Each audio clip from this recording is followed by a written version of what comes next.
Dictation अभ्यास के लिए हमारे चैनल को सब्सक्राइब करें। चलिए शुरू करते हैं। प्रतिलेखन संख्या 15 रेडी स्टार्ट।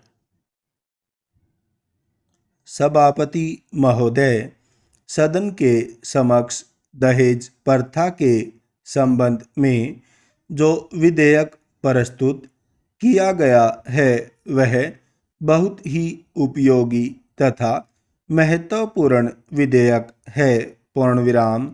मैं इस सदन से निवेदन करना चाहता हूँ कि इस विधेयक पर विस्तार से चर्चा की जाए और ऐसा कानून बनाने की सिफारिश की जाए जिससे समाज की इस बहुत बड़ी बुराई को जड़ से मिटाया जा सके।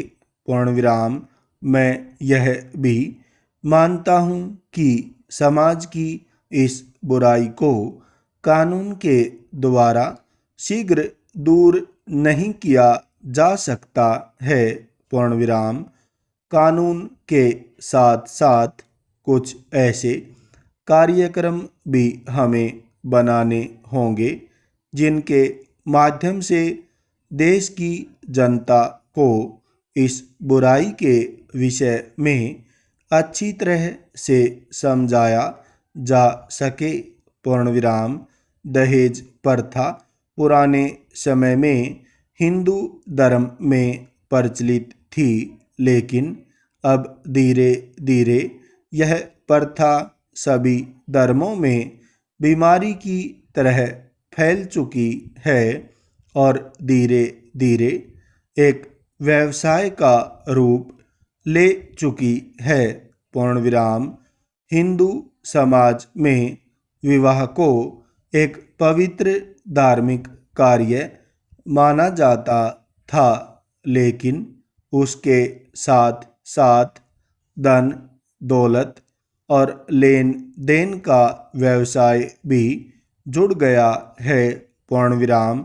महोदय, इस बुराई को दूर करने के लिए हमें कानून भी बनाना होगा और साथ साथ पूरे देश में इसके लिए हमें एक जनमत भी तैयार करना होगा जिससे लोग इस बुराई के विषय में अच्छी तरह से जान सकें। पूर्णविराम।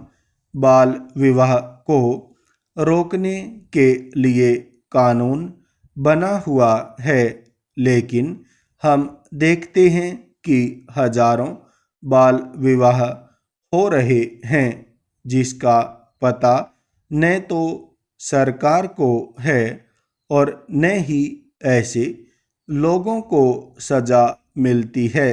पूर्णविराम। इसलिए केवल कानून बनाकर बैठ जाना उचित नहीं है।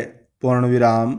सरकार को समय समय पर इस बात का भी पता लगाना चाहिए कि कानून का पालन हो रहा है या नहीं। पूर्णविराम। मैं आपसे निवेदन करना चाहता हूँ कि केवल कानून बनाने से सामाजिक बुराई को समाप्त नहीं किया जा सकता है। पूर्णविराम।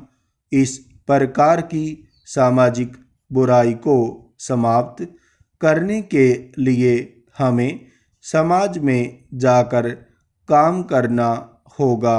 पूर्णविराम। आम जनता को घर घर जाकर दहेज जैसी बुरी प्रथा के विषय में जानकारी देनी होगी। पूर्णविराम।